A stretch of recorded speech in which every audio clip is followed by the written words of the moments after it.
Hello? Hello, everybody. Hello again. Did you miss me? Probably not. Next up, we have Suzanne Rubinetti. Suzanne Rubinetti is a psychotherapist and an educator specializing in treatment of ED and body image. She has helped hundreds of children with eating disorder issues over the last 30 years. Everybody please welcome Suzanne Rubinetti.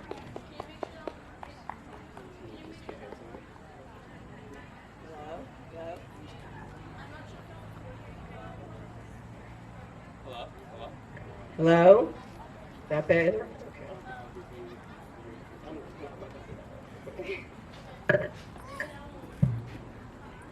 Okay, good afternoon, everyone.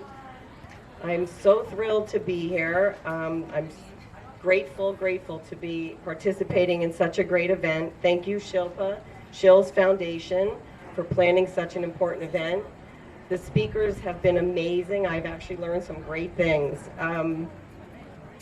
So I have been in practice for 30 years. I've specialized in the treatment of eating disorders and body image. In addition to my practice, I do training workshops, I do school presentations, outreach, whatever somebody needs. I am a Dove beauty facilitator and a body positive trained facilitator. I have developed and taught 4 courses at Rutgers University on eating disorders and body image. I see change, I want change, I feel the education is so important. I have a new series, a new project called Invite Me Into Your Living Room, and that could be virtually or in person, where we're going to have some conversations that are difficult around body image and eating disorders. So please see me pick up a flyer. I recently joined social media just as in hopes of trying to send positive messages to our youth. I firmly believe education and training empowers us and it moves us toward healing. So 15 minutes is hard to talk about eating disorders and body image because they are such significant topics with so many layers and information. I'm not going to go over statistics because you can all look that up online and you will see the statistics are alarming. I'm going to go over things that I see in my practice and wisdom I can bring you from 30 years in the field. So there's some good news and there's some bad news. Let's start with the good news. The good news is we are making significant changes in the right direction in recovery from eating disorders and body image. New Jersey has a number of amazing programs that have opened. New Jersey just opened its first residential treatment program, I think about 2 years ago.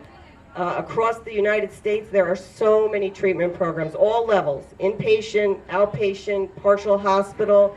So this is amazing. The National Eating Disorder Association is a great resource online, and they have a tremendous amount of information. So this is good. This is good. We're making change. I recently during pandemic, I did a sorority talks to a number of sororities virtually. And I was so impressed with these young women. They had a thirst for learning. They wanted to know how they could live more positively in their bodies.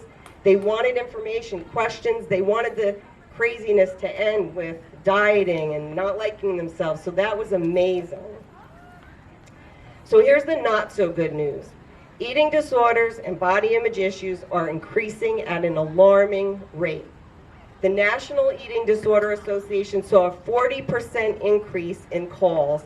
I saw the same. This is since pandemic. My colleagues, it was difficult to keep up with the phone calls, and I try to return every single phone call I can. It was hard. It's hard to find therapists because there's waiting lists. Eating disorder and body image issues do not discriminate. Back in the 1980s when I started, eating disorders were seen as an upper middle class white female illness. That is not true. All ethnicities, all socioeconomic classes, all genders, all religions, all education levels are impacted by these illnesses. Let me tell you a little bit about the spectrum of eating disorders because most people don't know this. Again, back in the 80s, it was anorexia and bulimia. So you didn't eat or you ate and you threw up. Today, the spectrum is so vast. Have you heard of orthorexia? Have you heard of avoidant restrictive food intake disorder? These are on the rise. Orthorexia has made a resurgence in about the last 7 years, and it's an obsession with clean, healthy eating. And there's nothing wrong with clean, healthy eating unless you become obsessed with it, and then it becomes a problem. Avoidant restrictive food intake disorder, we have a lot of kids with this. They're called picky eaters. They're not getting proper nutrition. That's one of the things that's very significant with that. Whether sometimes it's a texture issue, sometimes it's a fear of vomiting, but these are on the rise, these eating disorders. And these are just a few I'm telling you about. Probably 7 years ago, I started to see the cases more with orthorexia in my practice, in addition to other things. We have kids skipping lunch to lose weight. We have teens crash dieting before prom. I saw that in April and May. It was unbelievable. It was unbelievable. Teens obsessively working out, which at first may seem healthy, but if they become obsessed with it, it crosses the line. And these can lead to more serious eating disorders. Body image. I could talk hours just on body image. It is my professional opinion from being in the field 30 years that social media is wreaking havoc on our teens and their body image. There's too much comparison. I'm going to tell you a story I heard this week. A group of teens at the lunch table were looking at, Googling, whatever you do, to find out how to lose weight fast. And guess what the TikTok videos show them? If you vape, you will lose your appetite. So this group of teens made a pact that they were going to try vaping over the weekend to see if that worked. So it's too much influence. It's too much influence, and if they talked to adults about it, they probably would have been able to realize that's not true. We have calorie counts in Chipotle, Starbucks, Panera, many, many places. And although there may be it may serve some people well, it definitely adds to what I see in the teenagers with their obsessing about calorie counting. So I'm not a big fan, but that's just personally because I've been on the front lines of eating disorders. It's my professional opinion that probably 85% of the population struggle with some type of body image issues because we are bombarded with messages. So the key is learning to manage those messages. That's what we need to teach to our youth. If you see a message, we have to help you figure out how to manage that, to not give it a lot of power over defining who you are. Most often, along with body image and eating disorders, there is tremendous anxiety, depression, low self-esteem. Teens today have a lot of dysregulated emotions that lead to suicide, that lead to cutting, that lead to drug use. I know during pandemic, again, it's my professional opinion, what I saw happen I got so many calls. Teenagers need their sports and their theater and their clubs and their peer group to help them regulate anxiety. We all need something to help us regulate that. So when they were taken out of those things, it was like their central nerve systems were bombarded with anxiety and they did not know what to do. So they started undereating, some started overeating.